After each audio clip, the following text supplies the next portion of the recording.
favor, me interesa saber, usted solo defiende esta causa, perfecto, pero como parte de su estrategia y genera su eficacia precisamente el comunicado que ha dado el señor Aníbal Torres, invocaría en todo caso para que aparezca, para que colabore con las investigaciones en cuanto a la causa que usted defiende, porque ya ha señalado que ha pasado a la clandestinidad. En el sentido de la causa es mi pregunta. Periodista, por favor, deme su nombre. Su nombre. A ver, su nombre. Jessica. Ya, calle, por favor. Ya, calla, silencio. Silencio. Jessica Merino, de la República. Ya, muy bien. Silencio, por favor. Silencio, por favor. Me pregunta la República, la periodista Jessica Merino, muy profesionalmente creo, que cuál es mi opinión respecto del abogado Aníbal Torres Vázquez.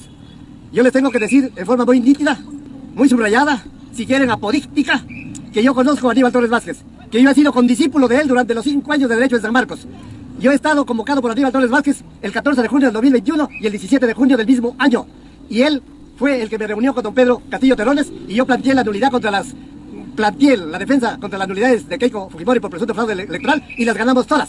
Pero en este caso, don Aníbal Torres Vázquez tiene la calidad de coimputado, tiene la calidad de coprocesado. Es decir, él es tan procesado como el presidente Pedro Castillo Terrones. En consecuencia, siendo coprocesados, no pueden ni aparecer como su defensor. No deben ni aparecer a las puertas de Diroes, porque él es un procesado más y de repente, mañana más tarde, pasa a detención preliminar. No le haremos. Estamos hablando de Aníbal Torres Vázquez. Eso no depende de mí, señores. Eso depende de que la fiscal de la Nación lo pida y de que el juez supremo dicte esa detención preliminar, como lo ha hecho con don Pedro Castillo. Pero les voy a informar también lo siguiente. Acabamos de conversar con don Pedro Castillo Terrones, ya les dije, durante 65 minutos, y le he aconsejado que también haya una gestión ante el Congreso de la República, porque la sesión de vacancia del día 7 de diciembre a horas 3 de la tarde no se llevó a cabo, a pesar de que había sido citado el expresidente y a pesar de que había sido citada la defensa y convocados, por supuesto, todos los congresistas para la sesión de las 3 de la tarde, frente a una moción de vacancia que tiene más de 100 páginas de texto.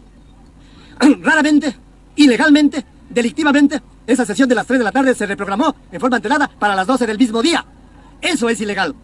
Eso es antirreglamentario, porque para cambiar la fecha de una sesión de pleno para sacar a un presidente, se lo tuvo que citar al vacado, se lo tuvo que citar a su abogado, y no lo hicieron para la sesión de las 12. Y lo grave es que en esa sesión de las 12 no se ventiló la moción de vacancia a las 3 de la tarde de las 100 páginas, solo se ventiló el mensaje a la nación, y el mensaje a la nación debió ser otro texto de moción de vacancia, que no hubo. Por lo tanto, se votó una vacancia, entre comillas, sin moción, entre comillas, sin debate, entre comillas. Sin embargo, se votó, y los congresistas que no entienden su rol, que no entienden de estos vericuetos de la legislación, votaron en calidad de 101 votos contra no sé cuántos por la vacancia del señor presidente. Pero hay la oportunidad, esa sesión de vacancia de las 3 de la tarde, que no se realizó, y esa sesión de vacancia de las 12 del día, realmente son nulas, no existen, porque nunca se realizó el trámite de una moción de vacancia sobre un mensaje a la nación. No hubo texto, no hubo debate, y solo se votó a ciegas. Eso es nulo, y cualquier medida cautelar la puede dejar de lado. Además, sobre la medida cautelar, les puedo informar que el presidente de Colombia, Gustavo Petro, ya se ha dirigido a la Corte Interamericana de Derechos Humanos pidiendo una medida cautelar que puede ser contra lo resuelto íntegramente por el Congreso de la República.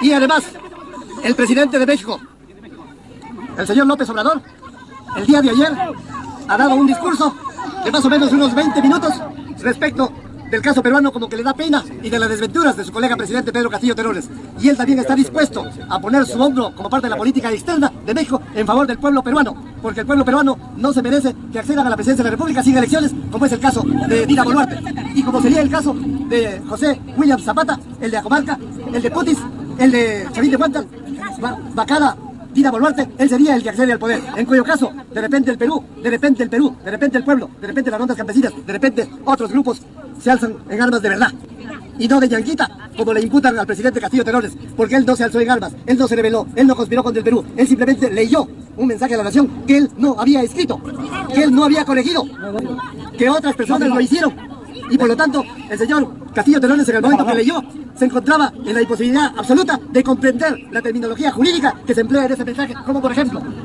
en ese mensaje a la nación, se convoca a elecciones para un nuevo Congreso con facultades constituyentes para dictar una nueva constitución, producto de una asamblea constituyente. Eso no se convoca mediante un mensaje a la nación. Entonces, quien lo hizo sabía la maldad de esa inserción en su mensaje a la nación. Sabía de mala fe lo que hacía, y si ese es el jurista que ustedes suponen, gravísimo para él. En esa virtud, ese que corrigió ese mensaje a la nación, ese que puso frases tremebundas, urticantes, lapidarias contra el destino de don Pedro Castillo Terones, ese es el primero que merece detención preliminar. Ese es el que merece prisión preventiva. Yo no sé quién hizo las correcciones, yo no sé quién puso la computadora, yo no soy Saurí, yo no soy brujo, yo no hago prestidigitación. Eso lo sabrá don Pedro Castillo Terones, porque él sabe de los hechos más que todos los periodistas juntos y más que su abogado. Espérate, que desarrolle. Por favor, Déjalo que desarrolle. por favor. Y frente a esta información de hecho que debe dar don Pedro Castillo Terones, le he dicho que el martes en la Sala Penal Superior se presente y que se haga audiencia presencial, que haga uso de la palabra, en donde explique sobre hechos cómo fue esto de las correcciones del mensaje a la nación, cómo fue el tránsito que él estaba realizando en una camioneta por una avenida de Lima y cómo fue que los colchados con metralleta lo asaltaron en el camino y lo detuvieron sin tener ninguna competencia para una detención porque no se encontraba en ningún estado de flagrancia. A que lo sepan los que son neófitos en derecho. El artículo 259 del Código Procesal Penal, que se refiere a la detención policial en estado de un delito flagrante, dice en forma expresa que el policía que detiene en estado de flagrancia debe haber sorprendido al imputado en ese estado de flagrancia. Y aquí no hubo ninguna sorpresa de colchado. Simplemente a él lo llamaron sus superiores, se fue en otra camioneta con metralletas y lo detuvo, a quien no lo sorprendió en nada. Han declarado ya infundada esa solicitud de recurso de habeas corpus. Nada tiene que ver, nada tiene que ver lo que usted interrumpe. Nada tiene que ver lo que usted interrumpe. Jessica Merino, nada tiene que ver lo que usted interrumpe, Jessica Merino de la República, por cuanto lo que estoy diciendo es que se va a ventilar en la nulidad ante el juez. Mire cómo informan sus patrones. Estamos en vivo nosotros por 10.000 personas, compatriotas. Estamos en vivo, compatriotas. Ya, esta forma trabaja ya. No deja desarrollar. Mercenaria. Es una mercenaria. No deja desarrollar al abogado. Está interrumpiendo. Ya. No. ¡Fuera mercenaria!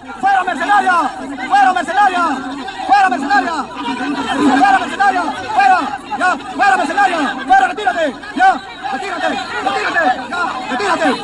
¡Retírate!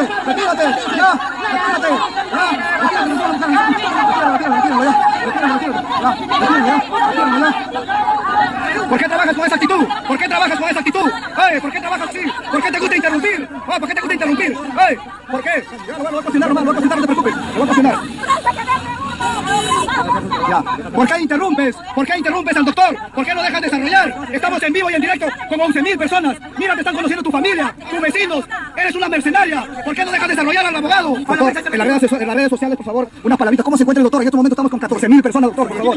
He estado 65 minutos conversando con don Pedro Castillo Terones. Se encuentra bien, hemos dialogado con toda la propiedad, abiertamente, y por supuesto, trazando la estrategia en cuanto a mí concierne, que es ventilar esta detención preliminar, revocarla, anularla para que se le dé su inmediata libertad. Así que él está contento por esa noticia que le estamos llevando desde el punto de vista estrictamente jurídico. ¿Hay alguna fecha todavía, doctor, hora? No, ya les dije, una nulidad de una resolución híbrida la puede dictar el juez hoy mismo, la puede dictar mañana, y si no lo hace, yo también estoy presentando un escrito de nulidad para que lo haga sí o sí.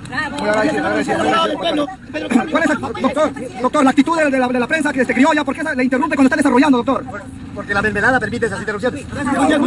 Hemos encarado a esa prensa mercenaria, compatriotas, ya compartan en todas las plataformas, hermanos, ya. Es indignante lo que está pasando, compatriotas, es indignante.